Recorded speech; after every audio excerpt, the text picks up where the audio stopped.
अस्सलाम वालेकुम। कैसे हैं आप? उम्मीद है खैरियत से होंगे, जाओगे खुश होंगे। अल्लाह ताला ऐसी खुश रखे, सेहत वाली लंबी उम्र दे, जिंदगी में कभी भी किसी का मोहताज न करे। जितने लोग परेशान हैं अल्लाह ताला उनकी परेशानियां दूर फरमाए, जितने लोग बीमार हैं अल्लाह ताला उन्हें सेहत दे, और जितने लोग अब हम में नहीं रहे अल्लाह ताला उनकी बख्शिश फरमाए। मेरी दुआ आपके लिए, मुझे और मेरी फैमिली को भी अपनी दुआ में याद रखा करें। चलते हैं अपनी स्टोरी की तरफ। स्टोरी शुरू करने से पहले आयतुल कुर्सी का इज़हार कर लें, क्योंकि कहा जाता है जब हम इन मखलूकात का जिक्र कर रहे होते हैं तो बड़े इंटरेस्ट से हमारे करीब आने लगती हैं और अपनी बातें सुनने लगती हैं। आपको डर ना लगे, आयतुल कुर्सी पढ़ ले। चलते अपनी स्टोरीज की तरफ। अस्सलाम वालेकुम अदनान भाई, कैसे हैं? मेरा नाम अशरफ है, मैं एक टैक्सी ड्राइवर हूँ। मैं ज्यादातर अपनी कार बुकिंग पर चलाता हूँ। कराची, सक्खर, नवाबशाह, जहाँ की भी बुकिंग मुझे मिलती है मैं चला जाता हूँ। कुछ लोग हमें शादी की बुकिंग में भी ले जाते हैं तो हम वहां भी चलते जाते हैं। मगर मेरी जो ये वाली बुकिंग थी ये मैं कभी भूल नहीं सकता। ये बुकिंग इतनी खौफनाक थी कि अभी तक मेरे जहन में है। वो हादसा, वो सीन, वो जगह। ये 2022 का वाक़या है। होता ये कि हम सवारी के इंतजार में अड्डों पर अपनी गाड़ी खड़ी करके बैठे होते हैं। सब ड्राइवर्स एक साथ गपशप भी करते हैं, खाना भी खाते हैं, चाय भी पीते हैं। तो एक दिन ऐसा होता है कि हम सब लोग बैठे हुए होते हैं, हमें कोई बुकिंग मिल जाए। तो एक बुजुर्ग था जिसकी उम्र 55 से 60 साल थी। उसके साथ उसकी बीवी थी और एक बच्ची भी थी जिसकी उम्र तकरीबन 15-16 साल थी। उन्होंने काफी ड्राइवर्स के साथ बात की, लेकिन कोई भी ड्राइवर नहीं मान रहा था क्योंकि उनके पास किराया कम था और जिस इलाके में वो जाना चाहते थे वो इलाका भी हॉन्टेड था। तो कोई भी ड्राइवर वहां जाने के लिए राजी नहीं था। मैंने भी अपने गांव जाना था। मेरा गांव सेवन से भी 25 किलोमीटर आगे है। मेरी अम्मी अब्बू की रिहाइश उधर है, मगर मैं हैदराबाद में ड्राइविंग करता हूँ। तो होता कुछ तरह कि एक ड्राइवर मेरा दोस्त था। उसे मैंने बताया था कि 2-3 दिन तक मैंने अपने गांव जाना है। तो ये बुकिंग भी उधर की ही थी। सेवन से आगे कोई गांव था।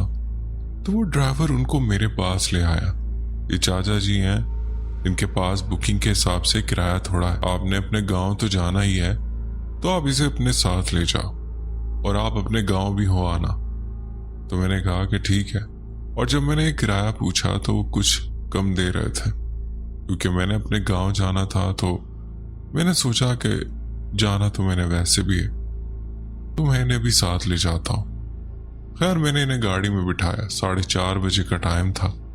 निकलने से पहले मैंने चचा से बोला कि मुझे 10-15 मिनट चाहिए। मैंने अपने घर वालों के लिए कुछ सामान लेना है, अम्मी अब्बू के लिए कुछ चीजें लेकर जानी है, क्योंकि मैं 15-20 दिन के बाद अपने गांव जा रहा था। मैंने सोचा उनको इनके गांव छोड़ दूंगा। मेरे गांव उनके गांव से थोड़ा आगे था। उस चाचा ने कहा कि ठीक है, आपने जो सामान लेना है वो ले लो। तो मैंने उन्हें अपनी गाड़ी में बिठाया और सामान लेने के लिए चला गया। तो मैं सामान वगैरह लेकर 15-20 मिनट के बाद आया। फिर मैंने अल्लाह का नाम लिया और हम लोग वहां से रवाना हुए। अदनान भाई, वो जो बच्ची थी वो बिल्कुल ही खामोश बैठी हुई थी।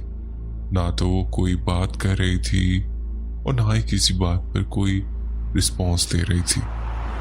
मैंने सोचा कि हर किसी की अपनी तबीयत होती है, इस बात पर मैंने ध्यान नहीं दिया। वो जो चाचा था वो मुझसे रास्ते में थोड़ी बहुत बात वगैरह करता रहा।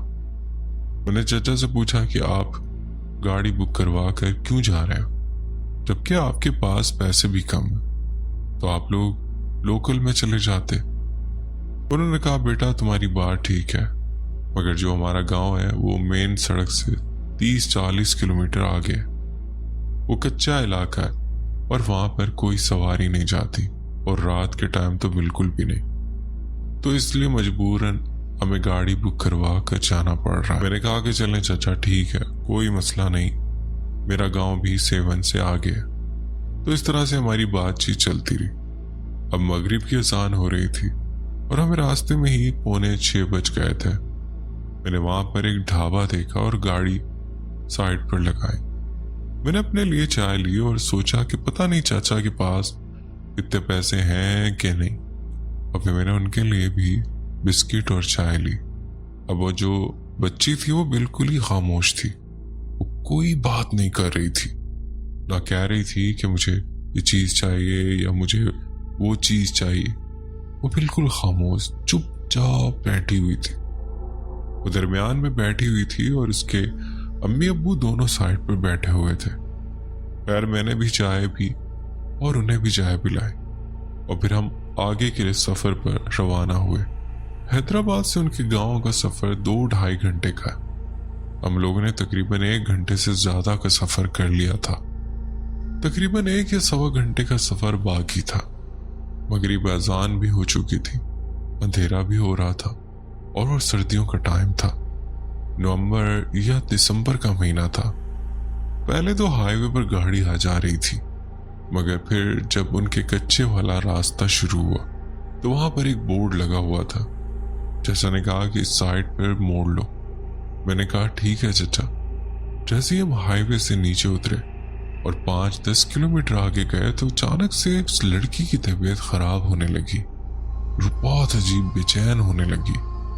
میں آپ کو بتانا بھول گیا کہ پورے راستے میں گاڑی کے اندر جو شیشہ لگا ہوا تھا، جب میں اسے شیشے میں اس لڑکی کو دیکھتا تو وہ بہت غصے سے دیکھ رہی ہوتی تھی اور اس کی آنکھیں فل لال تھی۔ وہ خاموشی سے بہت غصے میں سارا راستہ مجھے دیکھتی رہی۔ میں نے کہا کہ پتہ نہیں کیا مسئلہ ہے۔ ہم لوگ جیسے ہی کچے راستے پر اترے تو میں نے ٹائم دیکھا، 7:20 ہو رہے تھے۔ اس کی طبیعت اچانک سے خراب ہو گئی اور اس لڑکی نے چلانا شروع کر دیا۔ وہ اپنے بالوں کو نوچ رہی تھی اور وہ غصے سے اپنی امی کو بھی ہاتھ مار رہی تھی۔ تو میں نے چچا سے پوچھا کیا مسئلہ ہے؟ انہوں نے کہا بیٹا کچھ نہیں، اس کی تھوڑی سی طبیعت خراب ہے، ہم اسے ہاسپٹل لے کر گئے تھے علاج کے لیے۔ 1 مہینہ ہو گیا، نہ کچھ کھاتی ہے نہ پیتی ہے، بس اچانک اس طرح سے اس کی طبیعت خراب ہو جاتی۔ بہت سارے ڈاکٹرز کو بھی دکھایا، جو لوگ پڑھائی کرتے ہیں انہیں بھی دکھایا، مگر کوئی فرق نہیں پڑا۔ 1 مہینے سے زیادہ ہو گیا اس کی یہی حالت ہے، جب بھی رات ہوتی ہے تو اس کی طبیعت خراب ہو جاتی۔ تو میں نے کہا ٹھیک ہے چچا، آپ اسے پکڑ کے بیٹھے، اللہ خیر کرے گا۔ اب تقریباً آدھے گھنٹے کا سفر باقی رہ گیا تھا۔ تو جیسے ہی ہم لوگ 5-10 کلومیٹر آگے گئے وہ آپے سے باہر ہو گئی۔ اس کی آواز بھی ڈبل ہو گئی تھی، جیسے 10 آدمی ایک ساتھ چلاتے ہیں، اس طرح سے وہ چلا رہی تھی اور وہ بول رہی تھی کہ گاڑی روکو، مجھے جانا ہے، وہ مجھے بلا رہا ہے۔ تو چچا مجھے کہہ رہا تھا کہ آپ اس پر دھیان نہ دو، آپ بس گاڑی چلاؤ اور ہمیں جلد سے جلد اپنے گاؤں پہنچاؤ۔ میں نے کہا کہ ٹھیک ہے چچا، مگر آپ اسے سنبھال کر بیٹھے، کیونکہ وہ بہت زیادہ اچھل رہی تھی، بار بار مجھ پر حملہ کرنے کی کوشش کر رہی تھی، کبھی اپنے والد کو مار رہی تھی تو کبھی اپنی والدہ کو۔ اپنے ہوش میں نہیں تھی، اسے پتہ ہی نہیں تھا کہ میں کیا کر رہی ہوں۔ اور اتنے میں ایک چیز میرے گاڑی سے ٹکرائی، دھم کی آواز آئی، جیسے کوئی ہاتھی جیسا وزن ہوتا ہے۔ وہ پیچھے سے آ کر میری گاڑی کو ٹکرایا اور آپ یقین کرو کہ میری گاڑی بالکل ہی سلپ ہو گئی۔ جب 10 آدمی مل کر اس طرح سے دھکا مارے تب جا کر گاڑی اس طرح سے سلپ ہوتی ہے۔ تو میں نے اچانک سے بریک لگائی اور جیسے ہی نیچے اتر کر دیکھا تو کچھ بھی نہیں تھا، نہ ایک گاڑی پر کوئی ڈینٹ تھا، خوب اندھیرا۔ ہم لوگ کچے راستے پر جا رہے تھے، دونوں طرف جنگل ہی جنگل تھا اور وہ تقریباً 3-4 فٹ کا ہی راستہ تھا، یعنی اتنا جتنا ایک گاڑی ہی چل سکے۔ میں نے گاڑی کو چاروں طرف سے دیکھا مگر گاڑی پہ کچھ بھی نہیں تھا، ایک خروش بھی نہیں آئی۔ پھر میں نے اللہ کا نام لیا، کل پڑے، میں نے گاڑی پر پھونکا اور پھر اللہ کا نام لے کر میں گاڑی میں بیٹھا۔ اس ٹائم بچی کی جو کنڈیشن تھی وہ بہت زیادہ خراب تھی۔ میں بس یہی دعا کر رہا تھا میں خیریت سے ان لوگوں کو گاؤں پہنچا دوں اور پھر میں اپنے گاؤں جاؤں۔ اب تقریباً ٹائم 7:45 کا ہو رہا تھا۔ ہم لوگ جیسے ہی 1-2 کلومیٹر آگے گئے تو راستے کے ساتھ ایک نہر نکلتی ہے۔ اس نہر کا پانی اس راستے پر آ چکا تھا اور وہاں پر بہت زیادہ پھسلن اور कीचड़ थी।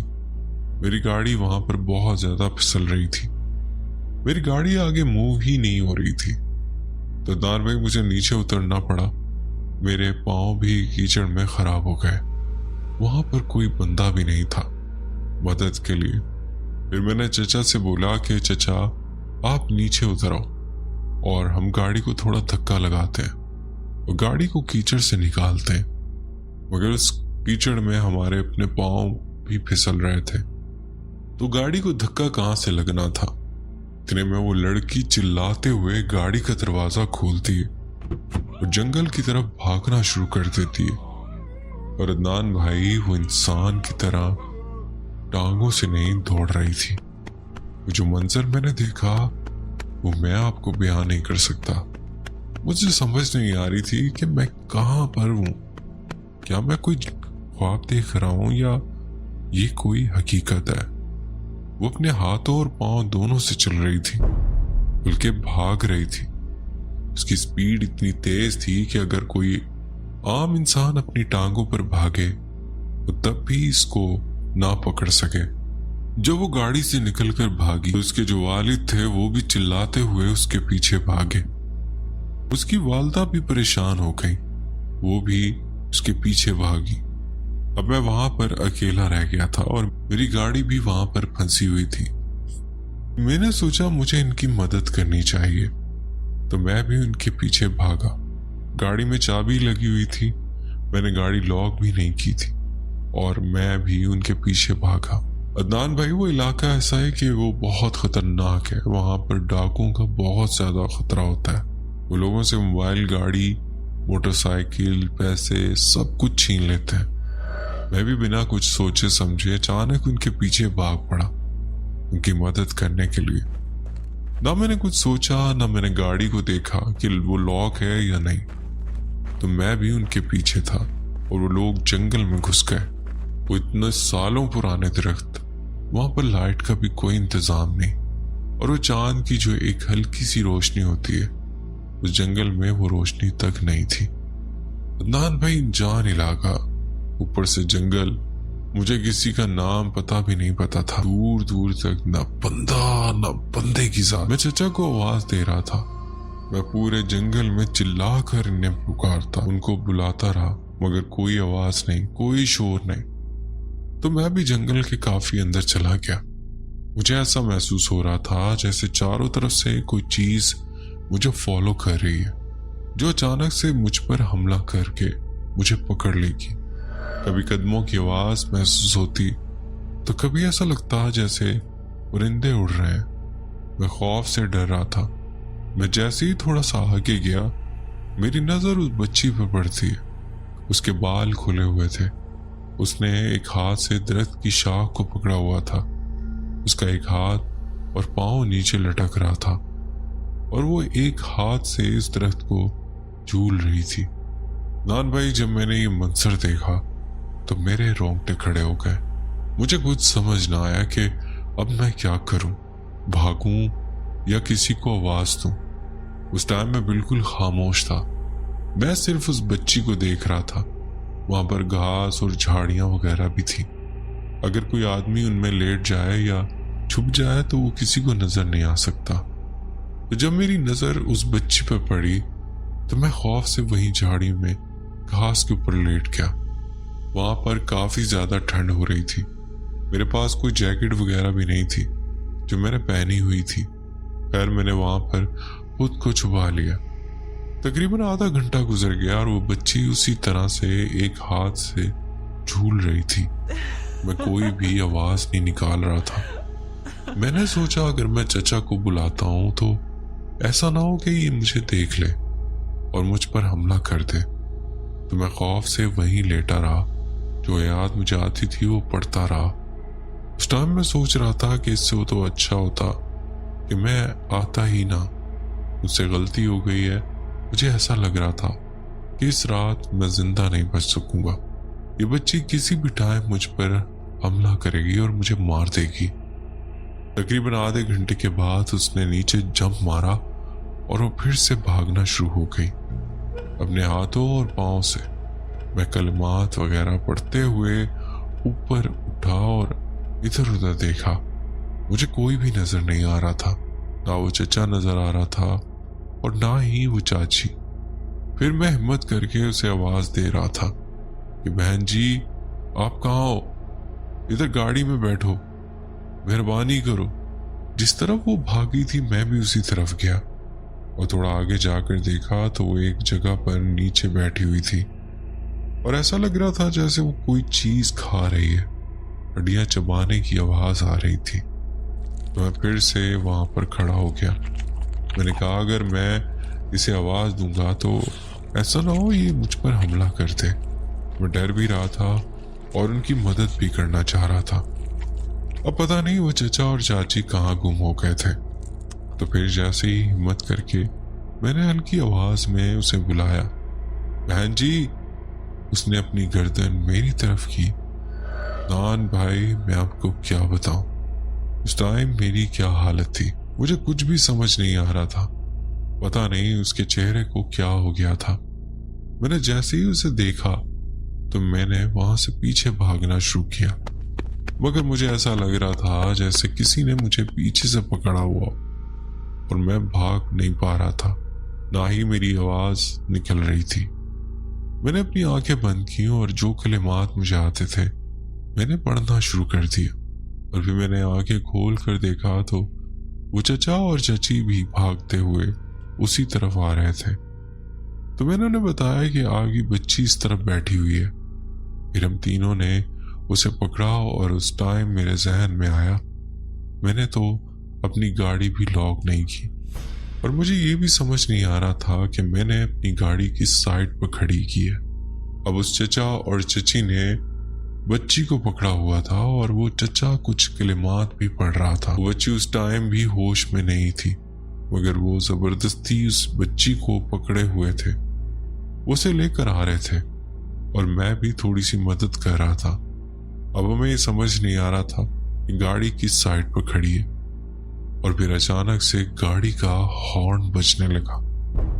तो मैंने बच्ची को भी वहीं छोड़ा और चचा चाची को भी और गाड़ी की तरफ भागा, क्योंकि वो मालिक की गाड़ी थी, वो गाड़ी मेरी अपनी नहीं थी। खैर उस हॉर्न को फॉलो करते हुए मैं भागते भागते जब गाड़ी के पास पहुंचा तो वहां मोटरसाइकिल पर 2 बंदे थे। उन्होंने मुझसे पूछा कि गाड़ी लॉक भी नहीं है और यहाँ पर खुली हुई है, इसको इधर कौन छोड़ गया है। तो मैंने इससे कहा कि भाई ये गाड़ी मेरी है, मैं एक बुकिंग लेकर आया हूँ, इसके साथ कोई मसला हुआ है और वो बच्ची इधर जंगल की तरफ भाग गई। मैंने उनको सारा वाकया बताया तो वो भी उस चचा के गांव के ही थे और उनके जानने वाले भी थे। हमने बच्ची को गाड़ी में बिठाया और फिर हम 3-4 लोग हो गए थे। उन्होंने भी हमारी मदद की तो हमने धक्का लगाकर गाड़ी को कीचड़ से निकाला और हम लोग उनके गांव गए। जब मैंने टाइम देखा तो 11:30 हो रहे थे। तो फिर वो चचा बोलने लगे कि तुम्हारे गांव यहाँ से 30-40 किलोमीटर दूर है और आधी रात हो गई है, तुम अकेले बंदे हो, ये इलाका भी खराब है, तो तुम सुबह अपने गांव चले जाना। मैंने जो ये सब सीन देखा था तो मुझे खुद भी खौफ महसूस हो रहा था अकेले जाने में।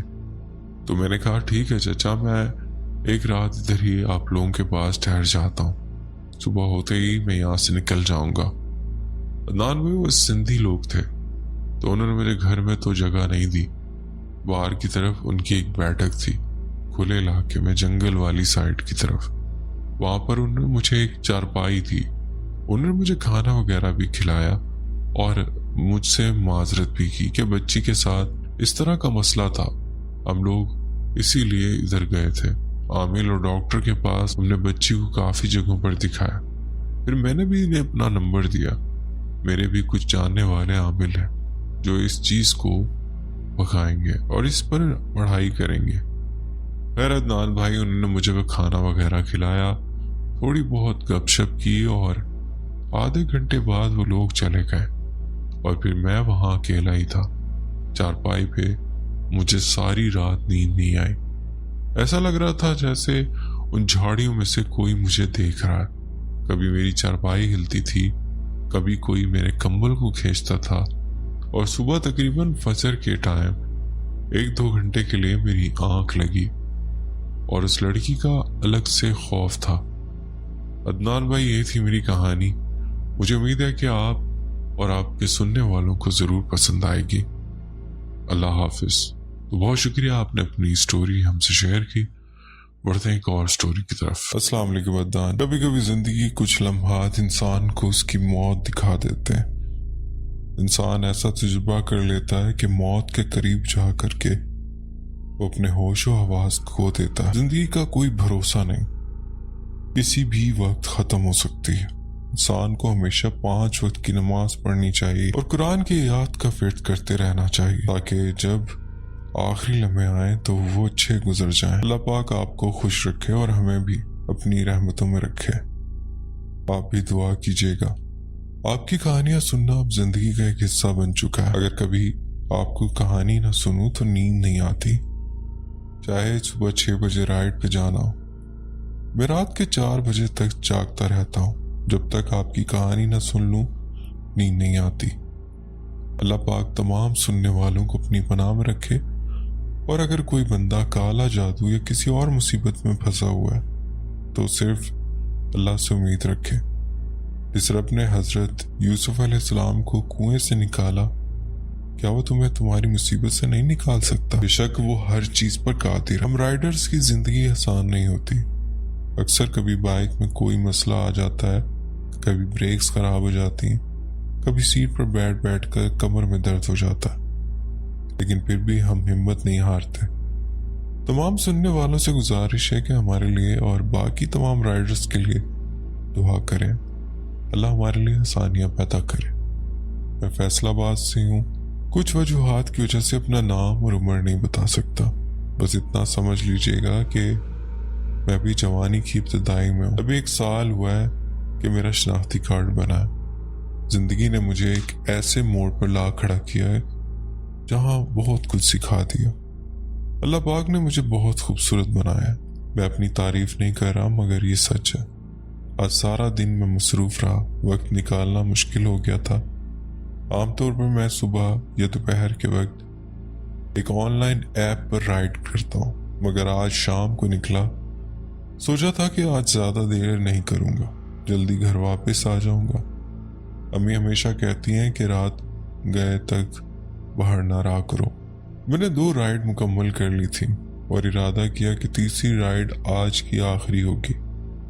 رائڈ ایکسپٹ کرتے ہی کال آئی۔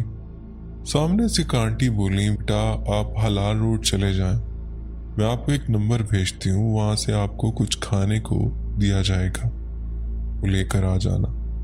میں نے ویسا ہی کیا، وہی نمبر ملا کر چیز لے کر واپس نکلنے لگا۔ عدنان بھائی یقین کریں، موسم اچانک بدلنے لگا۔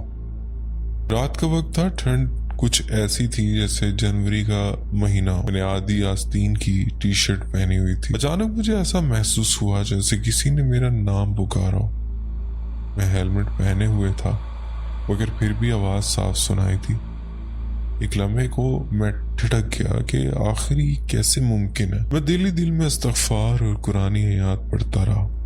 سفر جاری رکھا، سوچا اندرون راستوں کے بجائے مین روڈ سے چلا جاؤں گا، تھوڑا لمبا ہوگا مگر محفوظ رہے گا۔ میں سڑک پر آگے بڑھ رہا تھا کہ اچانک کسی نے میرے ہیلمٹ پر ہاتھ مارا۔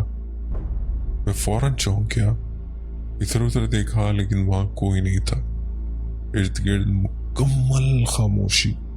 میں نے خود کو سنبھالا اور ستیانہ روڈ کی طرف بڑھ گیا۔ وہاں سے ٹیک ٹاؤن کی طرف جانا تھا۔ ٹیک ٹاؤن پہنچ کر میں نے کال کی، وہی آنٹی آئیں۔ میں نے 110 روپے کا آرڈر انہیں دے دیا، پیسے لیے اور گھر واپسی کے لیے میپ کھول لیا۔ ٹیک ٹاؤن بہت بڑی کالونی ہے، اس کے 4 یا 5 گیٹ ہیں۔ رات کا وقت تھا، اندھیرا زیادہ تھا، سمجھ نہیں آ رہا تھا کون سا راستہ گیٹ کی طرف جا رہا ہے۔ میں نے میپ کھولا، ایڈریس لگایا، تھوڑا آگے جا کر دائیں طرف مڑا، پھر آخر سے بائیں ہاتھ ایک گیٹ آیا۔ جب گیٹ کے قریب پہنچا تو وہاں ایک بوڑھے سیکیورٹی گارڈ بیٹھے تھے۔ وہ مجھے مسلسل دیکھ رہے تھے جیسے کچھ کہنا چاہتے ہو۔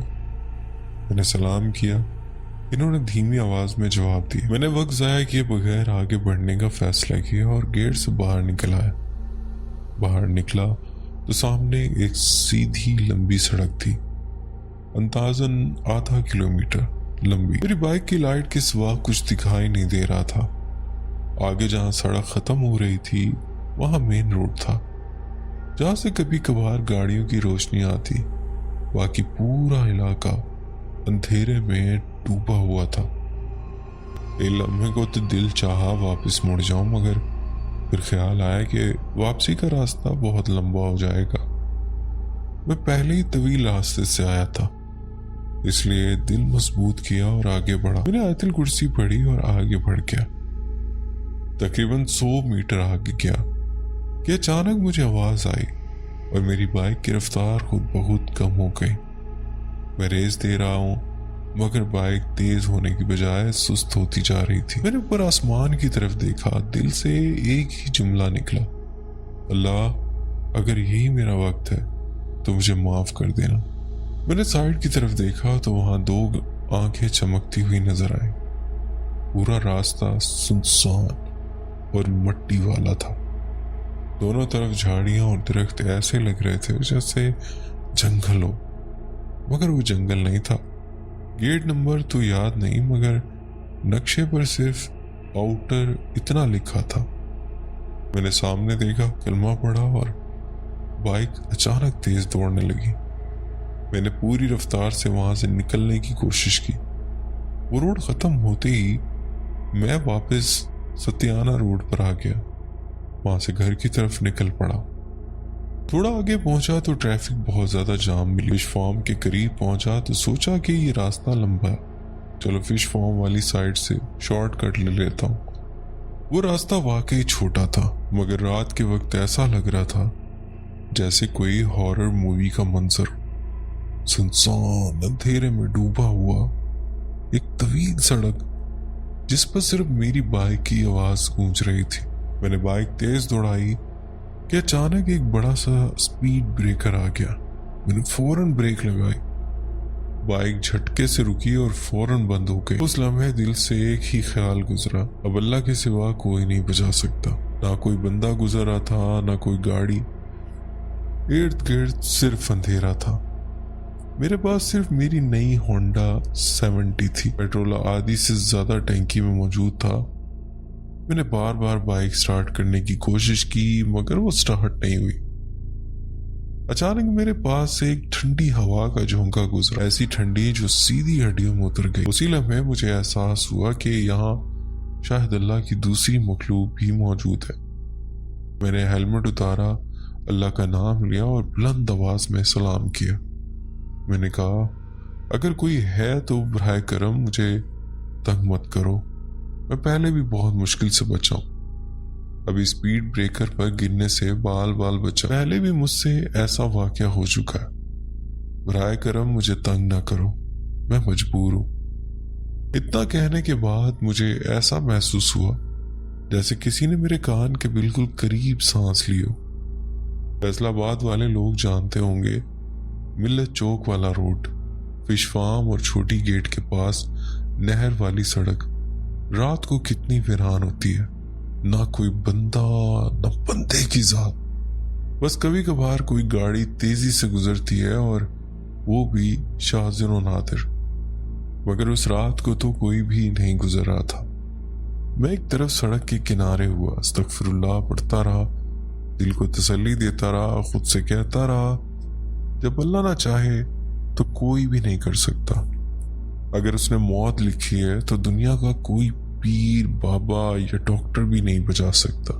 میں نے بسم اللہ پڑھ کر بائک سٹارٹ کی اور حیرت کی بات، بائک فوراً سٹارٹ ہو گئی۔ میں نے آسمان کی طرف دیکھا، مسکرایا، بائک آگے بڑھا دی۔ اب میں گھر کی سمت جا رہا تھا۔ جیسے ہی ایک موڑ پر مڑنے لگا، پیچھے نظر ڈالی تو ہر طرف کھپ اندھیرا، دور کہیں سے ایک گاڑی کی روشنی آ رہی تھی، مگر اس روشنی میں مجھے ایک عجیب سا سایہ دکھائی دی، وہ مخلوق جیسے میری طرف دیکھ رہی تھی۔ میں کلمہ اور آیت الکرسی پڑھتا ہوا تیزی سے گھر پہنچ گیا۔ گھر آ کر اچانک بخار ہو گیا، अम्मी परेशान हो गईं कि ये क्या हुआ। अगर मैं इन्हें सच बता देता तो वो मुझे दोबारा रात को जाने नहीं देते, इसलिए मैंने बस इतना कहा, मौसम की वजह से थोड़ा बुखार हो गया, ठंड लग गई है। अम्मी ने दवा दी और मैं सो गया। रात को ख्वाब में मैंने खुद को उसी जगह देखा, वही वीरान सड़क, वही सन्नाटा। पीछे से फिर किसी ने मेरे करीब सांस ली। फिर एक तरफ से आवाज आई, अगर तुम अपने रब को न पुकारते, कुरानी आयात न पढ़ते, तो आज जिंदा ना होते। जब तक अल्लाह ना चाहे कोई कुछ नहीं कर सकता। बेशक वो बड़ा रहम वाला है, और मुसीबत में से सच्चे दिल से पुकार ले तो वो सिर्फ मदद फरमाता है। अचानक ख्वाब में कोई मेरे करीब आया, मेरे सर पर हाथ फेरा और बोला, तवक्कल सिर्फ अल्लाह पर रखो, तुम्हारा यकीन बहुत सच्चा है अल्लाह पर। इसके बाद मेरी आंखें ख्वाब में बंद हो गई। जब आंख खोली तो मैं पसीने में शराबूर था। पानी पिया और अजीब तरह से हल्का, मुतमईन और ठीक महसूस कर रहा था। मुझे समझ आ गया मेरी तबीयत कभी खराब थी ही नहीं। मैंने शुक्र अदा किया और दोबारा सुकून से सो गया। ये थी मेरी कहानी। अगर आपको पसंद आए तो अपने चैनल पर लाजमी शेयर कीजिएगा। मैं और भी कहानियां बताऊंगा जो मेरे दोस्तों के कज़न के साथ पेश आई। फिलहाल तो ये वाकया है जो मेरे अपने साथ हुआ। बहुत शुक्रिया, आपने अपनी स्टोरी हमसे शेयर की। पढ़ते हैं एक और स्टोरी की तरफ। मेरा नाम मोहम्मद मलिक है और मैं कराची नाज़िमाबाद में रहता हूँ। मैं एक सरकारी इदारे में काम करता हूँ। ये वाक़या लॉकडाउन के दिनों का है, जब लॉकडाउन अपने अरूज पर था। मेरी नाइट शिफ्ट चल रही थी। मैं रात के तकरीबन 4 बजे सरजानी टाउन की तरफ से नाज़िमाबाद जा रहा था। मैं अपनी बाइक पर था। रास्ते में एक जगह आती है जिसे नागन चुरंगी कहते हैं। वहां सड़क के एक तरफ एक लड़की खड़ी थी। उसने मुझे रुकने का इशारा किया। वो गहरे रंग का ड्रेस पहने हुए थी, बहुत खूबसूरत लग रही थी, ऐसे जैसे किसी शादी से वापस आ रही हो। उसकी उम्र तकरीबन 24 साल के लगभग लग रही थी। मैंने सोचा शायद उसे कोई मसला हो। मेरे पास मेरा लाइसेंस याफ्ता हथियार भी था। मैंने सोचा रुक जाता हूँ। जैसे ही मैंने बाइक रोकी, वो चंद कदम चलकर मेरे पास आई। मैंने पूछा, जी बोलें क्या हुआ? उसने कहा, बराए करम मुझे मेरे घर तक छोड़ दे। मेरी अम्मी की तबीयत अचानक खराब हो गई है, वो घर में अकेली है। मैंने पूछा, आप कहाँ रहती हैं और इतनी रात यहाँ क्या कर रही हैं? उसने जवाब दिया, मैं मूसा कॉलोनी की तरफ रहती हूँ। मैं यहाँ एक दावत में आई थी और अभी पता चला कि मेरी अम्मी की तबीयत खराब हो गई है, तो मैं फौरन अकेली ही घर जाने के लिए निकल पड़ी। बराए करम मुझे घर तक छोड़ दे। मैंने दिल में सोचा शायद ये कोई वारदात करने वाला ग्रुप का हिस्सा हो, जो लोगों को रोक कर लूट लेते हैं। और ये इतनी सजी संवरी और साफ सुथरी लड़की, तो ये हो सकता है कि वारदात का हिस्सा ही हो। इसलिए मैंने कहा कि मैं आपको नहीं छोड़ सकता, और मैंने बाइक स्टार्ट कर दी। अचानक वो बाइक के आगे आ गई और रोने लगी। अब मुझे लगा शायद ये सच बोल रही है। तो मैंने कहा, ठीक है बैठ जा, मैं आपको घर छोड़ देता हूँ। मैं बिल्कुल तैयार था कि किसी भी सूरत हाल के लिए, क्योंकि शक अब भी था। खैर मैंने उसे बाइक पर बिठाया। जैसे ही वो बाइक पर बैठी, ऐसा महसूस हुआ जैसे 2-3 भारी लोग बैठ गए। हालांकि उसका वजन मेरे अंदाजे के मुताबिक ज्यादा से ज्यादा 55 से 60 किलो होना चाहिए था। फिर भी मैंने बाइक चलाई। मैंने उससे बात करने की कोशिश की।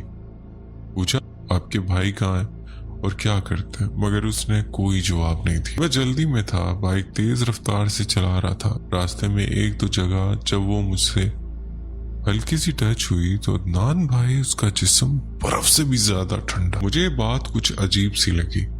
मैंने उस लड़की से कहा, आप इतनी ज्यादा ठंडी क्यों हो रही हैं? आपकी तबीयत तो ठीक है ना? लेकिन उसने कोई जवाब नहीं दिया। मैंने सोचा शायद अपनी अम्मी की वजह से सदमे में है, इसलिए खामोश है। काफी देर बाद जब हम उस जगह पहुंचे जिसे उसने मूसा कॉलोनी बताया था, तो मैंने कहा, ये मूसा कॉलोनी आ गई है, अब बताएं आपका घर कहाँ है? तो उसने बाइक पर बैठे बैठे एक तरफ इशारा किया और बोली, वहां रोक दे। میں نے دیکھا تو وہاں کافی اندھیرا تھا اور ایک بہت بڑا سا پارک تھا جہاں اس نے اشارہ کیا تھا۔ میں نے کہا یہ تو پارک ہے، یہاں تو کوئی گھر نہیں لگ رہا جہاں آپ کہہ رہی۔ اس نے جواب دیا میرا گھر یہی ہے، آپ مجھے یہیں اتار دیں۔ میں نے سوچا شاید وہ آگے پیچھے کی گلی میں رہتی ہو اور بتانا نہیں چاہتی۔ پھر میں نے آہستہ آہستہ بائک آگے بڑھائی۔ ابھی چند قدم ہی چلا تھا کہ اچانک مجھے صرف محسوس ہوا کہ بائک ایک دم بہت ہلکی ہو گئی ہے۔ جب پارک کا گیٹ آیا تو میں نے بائک روکی اور کہا جی اب بتائیں گھر کہاں ہے؟ یہ تو پارک ہے، آپ نے تو کہا تھا موسیٰ کالونی میں رہتی ہے۔ میں یہ کہتے ہوئے پیچھے مڑا تو دور دور تک کوئی نہیں تھا، لڑکی مکمل طور پر غائب ہو چکی تھی۔ اس وقت وہاں اتنا سناٹا تھا، میرا دل خوف سے دھڑکنے لگا۔ میں فوراً وہاں سے بائک بھگا کر سیدھا گھر پہنچا۔ گھر پہنچ کر ہی مجھے سکون کی سانس ملی۔ تب مجھے اندازہ ہوا کہ دراصل کیا معاملہ تھا۔ میں بہت ڈر گیا تھا اور کئی دنوں تک مجھے برے خواب آتے رہے، نیند بھی ٹھیک سے نہیں آتی تھی۔ کچھ دن بعد میں نے اپنے ایک دوست کو سارا واقعہ بتایا۔ ہم دونوں دوبارہ اس پارک گئے۔ وہ پارک اس علاقے میں کافی مشہور ہے، بہت سے لوگوں کو معلوم ہوگا کہ کون سا پارک ہے۔ جہاں اس نے اشارہ کیا تھا اور جہاں میں نے بائک روکی تھی وہیں گیٹ کے پاس وہ غائب ہو گئی تھی۔ لیکن اللہ کا شکر ہے بھائی، کوئی بڑا حادثہ ہونے سے اللہ نے بچا لیا۔ الحمدللہ اب سب کچھ ٹھیک ہے۔ یہ ایک چھوٹا سا واقعہ ہے جو میں نے سوچا آپ سے شیئر کروں۔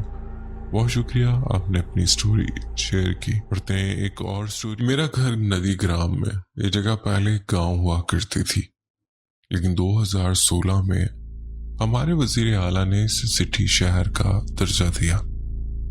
یہ واقعہ سن 1978 کا ہے۔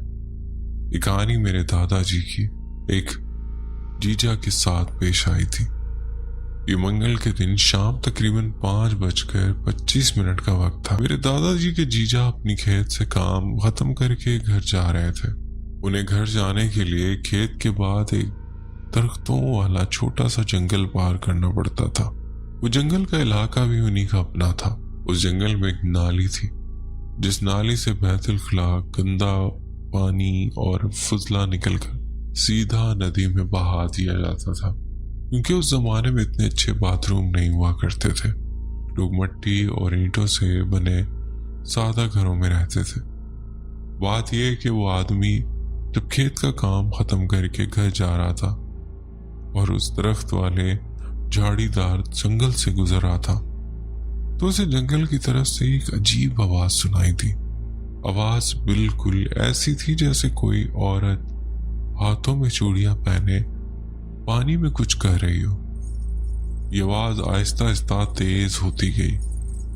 اس آدمی کو شک ہوا کہ آواز جنگل کے اندر موجود اسی نالی کی طرف سے آ رہی ہے۔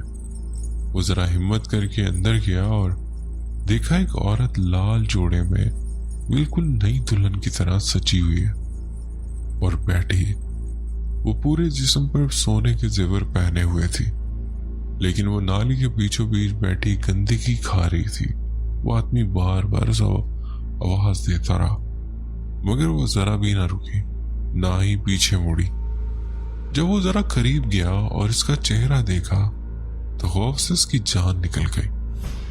عورت کا چہرہ اتنا بھیانک اور خوفناک تھا کہ بیان سے باہر۔